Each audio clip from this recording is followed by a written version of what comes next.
y 1000 puntos de vista. Vos elegís. El arranque con Maxi Lecky por Radio Sónica. Radio Sónica.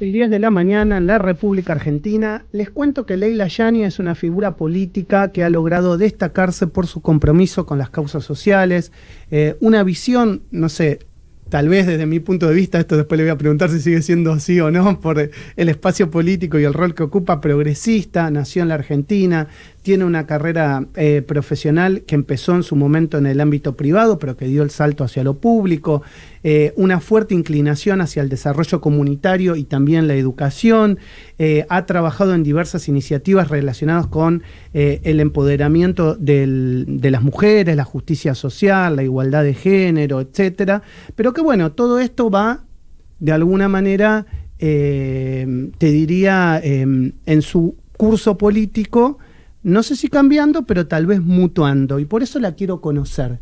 Quiero conocer sus inicios, sus ideas políticas, dónde está parada hoy, su trayectoria, su paso por diferentes partidos. Bueno, Leila, bienvenida. Gracias por estar acá. Un placer, de verdad. No, gracias a ustedes por la invitación, como siempre. Bueno, ¿quién es Leila Yani? ¿Quién es Leila? Bueno, Leila es una mujer de 40 años, madre de 5 hijos, de 20, 15, 14, 8 y 3 añitos. A los 4 primeros mantengo sola desde hace muchísimos años, divorciada de su última pareja, con quien pudo tener una muy buena relación. Vengo de una familia humilde, laburante. Mi papá ha llegado a tener 2 o 3 trabajos para poder mantenernos a mí y a mis 2 hermanos mellizos. Una de ellas tiene una discapacidad, un retraso madurativo. Mira.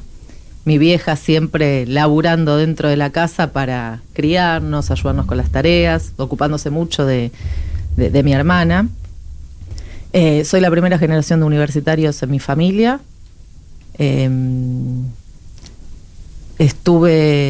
Sufrí violencia por parte del papá de mis 3 primeros hijos durante 9 años.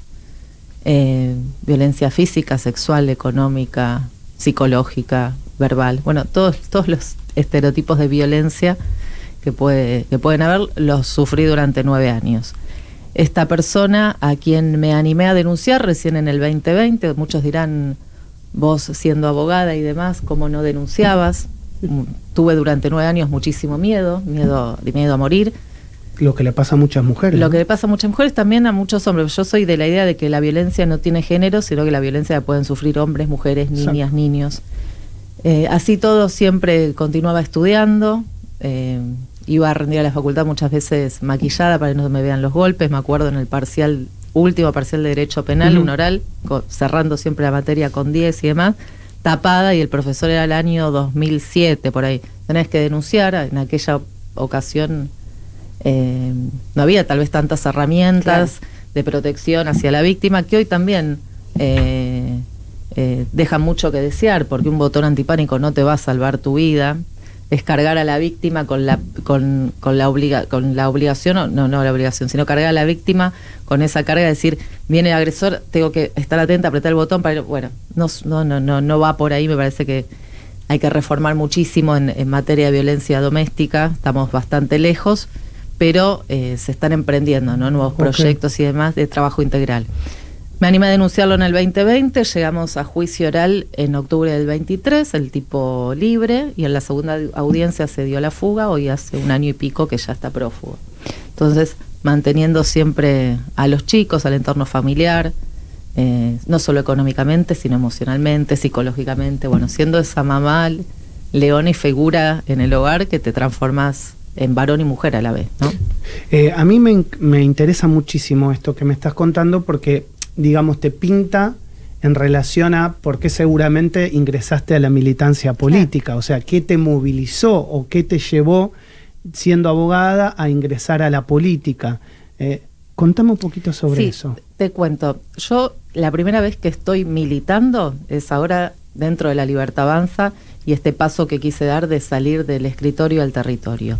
Lo que me movilizó a dar esa batalla en la calle fueron todas las denuncias de los sectores más postergados en función de que habían sido vulnerados, hostigados, acosados con el plan Potenciar Trabajo, en donde eran amenazados, obligados a marchar. Fueron tantos los casos y tantas denuncias que no solo leí, sino que venía gente al edificio donde yo ejercía como subsecretaria legal, que es empatizar de tal manera, decir, a esta gente alguien los tiene que ayudar desde otro lugar y dar la lucha que merecen, ¿no? Para que puedan hacer esa lucha visible de alguna manera. Eso fue lo que me movilizó a dar esa batalla territorial y cultural que de la que tanta habla de hecho te hiciste públicamente conocida para mucha gente con la pelea con Juan Grabois, ¿no? Fue tanta la indignación, la impotencia, la bronca que sentía en esa audiencia, que además de las chicanas y las provocaciones que Grabois permanentemente durante el transcurso de la audiencia hacía, terminó la audiencia y salí a encararlo por lo que me dice: a vos porque nunca te faltó la leche, bastante desubicado. Y fui como la voz de todos aquellos que denunciaban, ¿no? Y que si tenían la posibilidad de tenerlo a cara, le podían transmitir lo que realmente era. Si vos lo mirás hoy a la distancia, ¿por qué luchaba? ¿O por qué en esa audiencia? ¿Por qué lucha Juan Grabois? ¿Porque tiene una ideología diferente a la tuya? ¿O porque en realidad detrás de todo siempre hay una caja?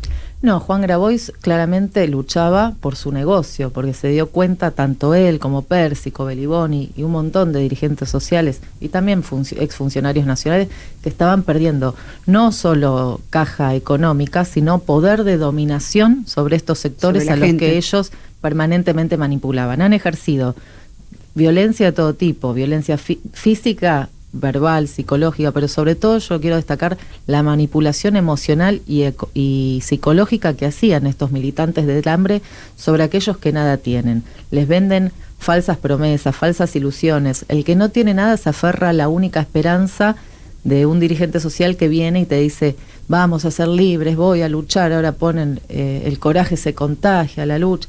Son todas palabras vacías que carecen de contenido porque nunca les importó el excluido. Nunca han desarrollado ni presentado un proyecto que realmente los incluya sin que haya algo oculto y turbio atrás.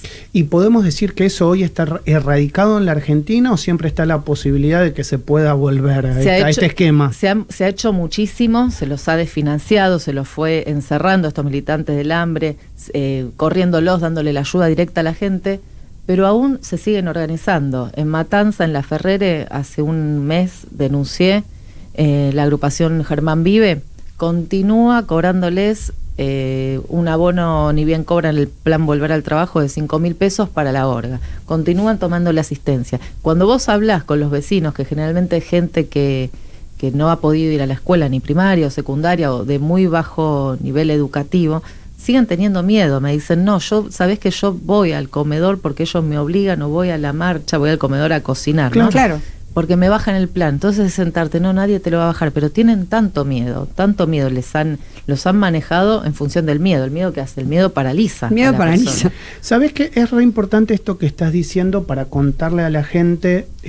Uno tiene como en el imaginario colectivo, mucha gente piensa que el recorte o la motosierra pasó por todos lados, inclusive que pasó en planes sociales, que pasó en asistencia, o sea que por algo, digamos, tenemos este superávit financiero, económico, del que tanto habla el presidente. ¿Eso es así?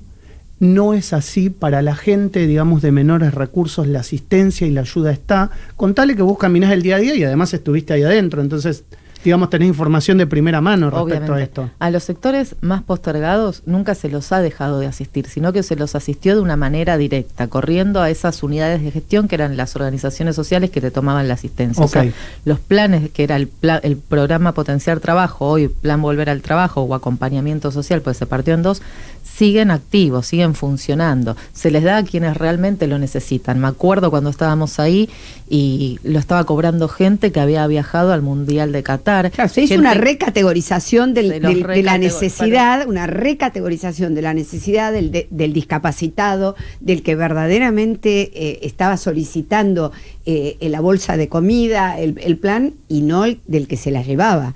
O sea, como ella dice, del encargado de la unidad. Se corrió el intermediario. Se corrió el intermediario. O sea, esto realmente es así. A mí te estaba escuchando y me estaba acordando porque no hace mucho recuerdo haber visto justamente una nota que le hacen a ella respecto de lo que estaba sucediendo. Estuviste justo en el momento en que se desató el conflicto en Capital, exacto, en Capital Humano, por el tema de los alimentos que estaban, digamos, guardados y que se habían vencido y que, bueno, toda una denuncia que hizo Grabois. Yo la escuché porque dio una explicación clarísima desde adentro, porque ahí estabas en ese momento, claro, en Capital Humano, de lo que había sucedido. ¿Por qué no contás un poquito? Sí, te cuento. En ese momento me acuerdo cómo nos atacaban de todos lados. Era fuego amigo, enemigo, venían balas y estábamos laburando permanentemente. Los alimentos que estaban almacenados en los galpones en aquel entonces eran alimentos adquiridos por la gestión anterior. De 5.000 toneladas de alimentos, 3.000 correspondían a yerba mate, que era lo que compraba Tolosa Pasa. Nosotros denunciamos las empresas y demás. Bueno, hay Tomaban denuncias. mucho mate. Tomaban mate y se ponían muchos guardapolvos. Sí, guardapolvos que nunca confeccionaron además. Entonces, ¿cuál era la metodología antes? Era el asistencialismo. Era almacenar en los galpones alimentos y después dárselos a las organizaciones sociales, que siempre el que digitaba y el que decía a esta sí y a esta no era Emilio Pérsico. Emilio Pérsico desde adentro era el otro ministro de Desarrollo Social que manejaba la gran caja del Ministerio de Desarrollo Social. Se lo daban a las organizaciones sociales, que los retiraban a veces sin firmar remito alguno, y decían, bueno, la organización Polo Obrero retiró tantos kilos que los va a entregar en estos comedores que nosotros relevamos, y muchos de ellos no existían, domicilios inexistentes, direcciones donde era un terreno baldío, era un barrio privado. Exacto. ¿Qué hacían con esos alimentos? Los manipulaban como elemento político, se los entregaban a quienes marchaban. Muchas veces los comercializaban en ferias, en muchísimas ferias de barrios se veían los alimentos que decía Desarrollo Social prohibido vender, y los vendían a menor precio. Marketplace también, tanda de leche, y bueno, y los alimentos nunca se habían vencido. Eso lo que planteaba Grabois en ese momento era totalmente mentira. Falso. Esos alimentos que estaban almacenados, ni bien asume la ministra, dice, los vamos a dejar para situaciones críticas y de emergencia. Había sucedido una catástrofe en Concordia, inundaciones en Concordia, bueno, Bahía Blanca, ahora Capital Humano asistió con colchones, con frazadas. Y vamos a asistir. Sí, los Hércules que se cargaron eran cosas de Capital Humano. De Capital Humano. ¿Cómo se asiste a la población vulnerable, a los que recibían los alimentos, que en realidad no los recibían, o si recibían, les recibían en inferior cantidad, o les demandaban fideos y el puntero se quedaba con lo fresco, con la leche? Bueno, un desastre.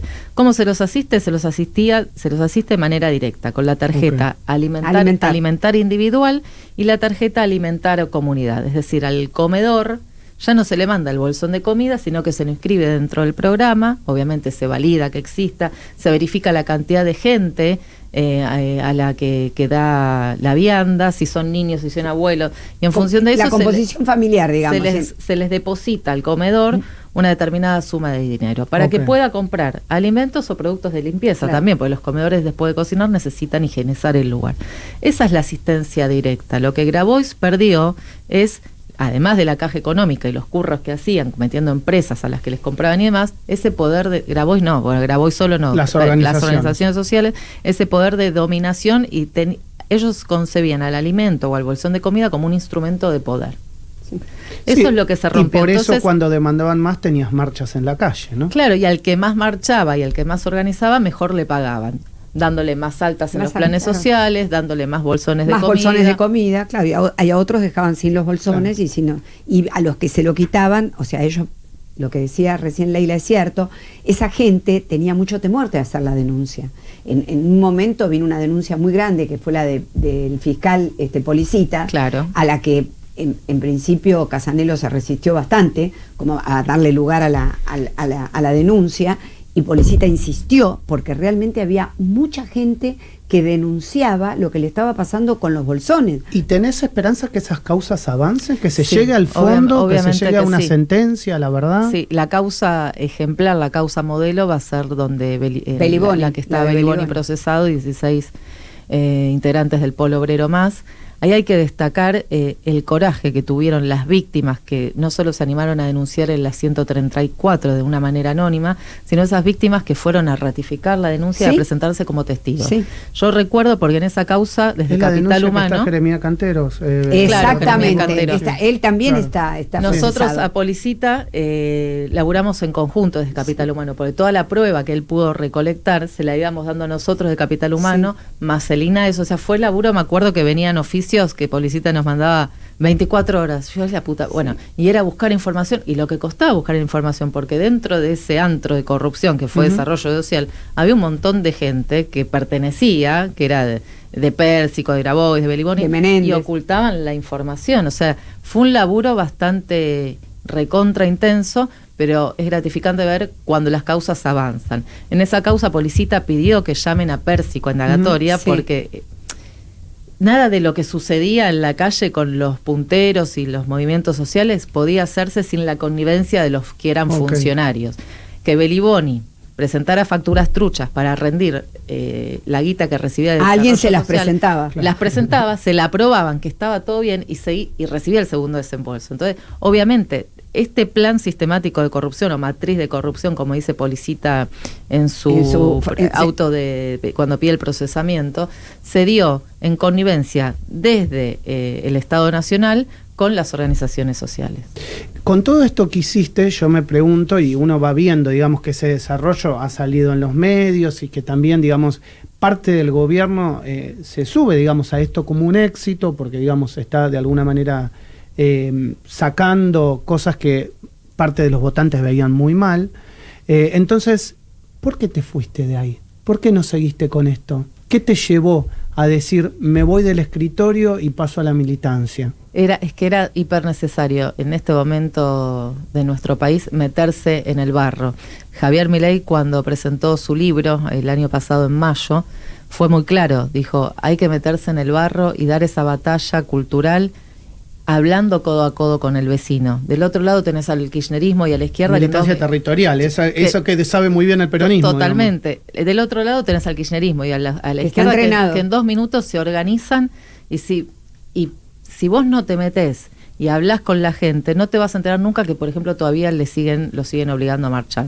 No te vas a enterar nunca de que viven en condiciones indignas y ellos creen que son únicamente merecedores de un plan social. Ellos creen únicamente que en Matanza tienen que votar a Espinosa porque es lo único que conocen, o Espinosa o Magario. Claro. Entonces es necesario dar esa batalla y mostrar y visibilizar cómo está la provincia de Buenos Aires, que es el distrito en donde yo le pedí a Javier trabajar. El pedido, o sea, fue mío, me abrazaron y me dijeron, andá, caminá, da esa batalla que estuviste dando desde el escritorio, bueno, ahora en el territorio. Es importante para que no nos coman y sigan destruyendo el país. Ok, ¿Y cómo te ves en estas elecciones? ¿Dónde te gustaría estar? Yo voy a estar donde Javier Milei me pida que esté. Hoy estoy abocada caminando la tercera sección electoral, particularmente en Matanza. Matanza. Lo que sí te puedo decir es que en el 27 voy a dejar mi huella en Matanza, cueste lo que cueste. Los matanceros tienen que ser liberados y la Matanza tiene que ser esa cuna de producción y del progreso que motorice toda la Argentina. En Matanza tenés una provincia más, tenés clases sociales polarizadas, tenés todos los conflictos de habido y por haber, que haciendo una buena gestión, laburando y sacando a esa provincia dentro de la provincia de Buenos Aires, Argentina puede repuntar y tomar a Matanza como un modelo económico y social a seguir. Interesante esto que nos estás contando. Yo siempre trato de mirar a la Leila en 20 años, en 30 años. Sí. ¿Qué te gustaría? ¿A los 70? ¿Qué te gustaría contarle a tus nietos? ¿Qué hiciste? Me gustaría contarle a mis nietos, me gustaría decirles que no hay imposibles, que con esfuerzo, perseverancia, todo se logra, que nunca se callen, que no tengan miedo, que no se vendan por la guita fácil o por una cuestión de comodidad, sino que luchen por sus ideales, que sean quienes quieren ser, que no les impongan ni qué estudiar, ni qué decir, ni qué no decir, que amen al prójimo, que lo cuiden, que se amen y se respeten. Leila Yani, gracias por venir a te voy a Radio decir, el Sónica. 2 de mayo presento mi libro. Buenísimo. En la Feria del Libro, que habla de esto, de todo el entramado de corrupción y de opresión que gestaron las organizaciones sociales en los últimos 20 años de nuestro país. Y te voy a con dar... la editorial Galerna. Ahí va, alguno de nosotros Sí, va a estar, nosotros vamos a ir. Obviamente, van a estar invitados. Te voy a hacer un mimo de oyentes que me están escribiendo acerca de lo maravilloso de escucharte en esta entrevista. Ay, gracias. Un mimo. Leila Yani en la mañana de Radio Sónica. Gracias por venir. A ustedes, un placer. Un placer. Ya venimos, tenemos mucha más información hasta las 12 del mediodía en la mañana del arranque. Estás escuchando El Arranque. Programa nominado a los Martín Fierro Digital 2022 como mejor programa de interés general por Radio Sónica, la radio más escuchada de Internet.